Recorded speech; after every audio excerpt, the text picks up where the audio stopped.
ये पिछड़ा वर्ग सम्मेलन है, इसलिए है कि पहले 18 मंडलों में प्रभुजन सम्मेलन किए, फिर मुस्लिम समस्या और समाधान के नाम से कार्यक्रम किया, पूरे प्रदेश के जो मुस्लिम लीडरशिप उनको बुला के।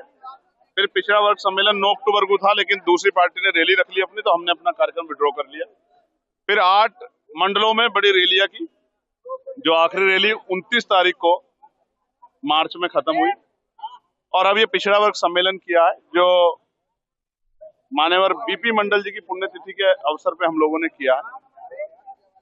पूरे उत्तर प्रदेश के 403 विधानसभा सीटों से हमने अपनी पिछड़े वर्ग की लीडरशिप कार्यकर्ताओं को थोड़ी थोड़ी संख्या में बुलाया, और जो हमने संदेश, जो भविष्य में हमारी योजनाएं हैं, जो हम करेंगे सरकार बनने पे, वो सारी बातें उनके सामने रखी कि वो इसका गांव-गांव जाके प्रचार करें।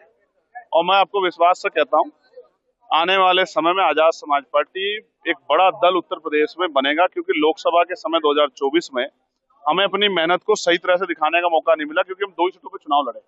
नगीना लड़े, वो हम लोग जीत गए, और हम लोग डुमरियागंज लड़े, वो 80,000 से ज्यादा वोट लेके हम लोग 30 नंबर पर रहे।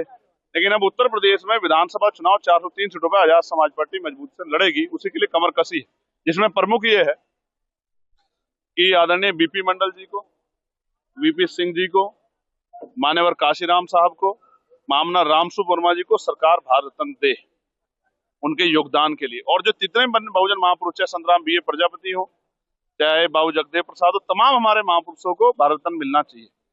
दूसरा, महिला रिजर्वेशन बिल दोबारा से आ रहा है संशोधन होने के साथ। हमारी मांग है कि अति पिछड़े और पिछड़ी जातियों को भी लोकसभा और विधानसभा में प्रतिनिधित्व मिलना चाहिए। Promotion reservation SC ST OBC को मिलना चाहिए। सरकारी ठेकों में SC ST OBC को अवसर मिलने चाहिए।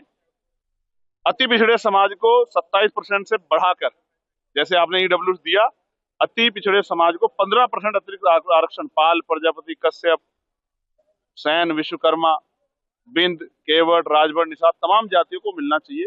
ये कई सारी डिमांड्स। फेलोशिप, हर राज्य लगभग 5,000 बच्चों को, अति पिछड़े समाज के जो गरीब परिवार को, उनको विदेश पढ़ने भेजे कि वो आके देश की उनकी तरक्की में योगदान दे। तमाम जो है भूमि जो है वो आवंटन हो उन वर्गों को जो भूमि से जुड़े कार्य करते हैं, जिनको रोजगार मुहैया हो सके। तमाम उन विषयों पे हम लोगों ने बात रखी जो आज की बुनियादी जरूरत है। OBC का कॉलम पिछड़े जाति का जनगणना में रखा जाए, जो कि डिमांड है लगातार। उम्मीद है कि जब कार्यकर्ता इस बात को लेके जाएंगे तो जन समर्थन बढ़ेगा, और उसका फायदा आने वाले विधानसभा चुनाव में उत्तर प्रदेश में आजाद समाज पार्टी को मिलेगा। प्रधानमंत्री जी ने कहा कि 24 घंटे में इनकी मांगे पूरी हो जाएंगी। क्यों नहीं पूरी हुई? मजदूर मजबूर होकर सड़कों पे आया है।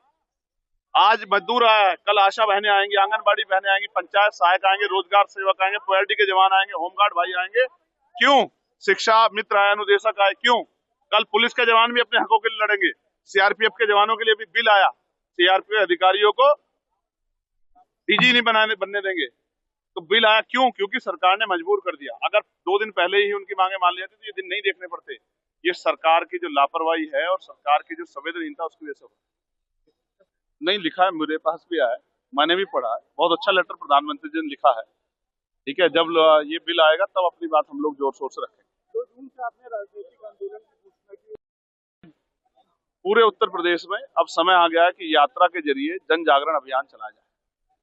तो सत्ता परिवर्तन यात्रा आजाद समाज पार्टी जून माह से शुरू करेगी। उसकी पूरी घोषणा उत्तर प्रदेश की प्रदेश कमेटी बहुत जल्द मीडिया के सामने प्रेस करके रखेगी। कल बीजेपी राहुल गांधी जी के लोकसभा क्षेत्र में एक अम्बेडकर जी की मूर्ति का अनावरण करेगी। क्षेत्र किसी का कोई परमानेंट नहीं होता है, वो तो लड़े भी नहीं थे पिछली बार। तो मैं आपसे ये कह रहा हूँ बहुत जिम्मेदारी से कि बाबा साहब अम्बेडकर का कौन कितना सम्मान करता है, ये सब जानते हैं, देश जानता है कि कौन कितना सम्मान करता है। बाबा साहब अम्बेडकर की जयंती में उत्तर प्रदेश पे ही मैंने लेटर लिख के मुख्यमंत्री से परमिशन मांगी कि उनके कार्यक्रम की परमिशन दे दी जाए, कि उनका कार्यक्रम उत्तर प्रदेश में जिन लोगों के यहाँ, जिन गांव में अब तक नहीं होता था, उनकी आस्था का सम्मान करते हुए, आर्टिकल 25-26 का सम्मान करते हुए उनको अवसर दिया जाए कि वो अपने महापुरुषों की जयंती शोभायात्रा निकालने। इस सरकार ने एक नई परमिशन नहीं दी। इतना सम्मान करते हैं बाबा साहब का।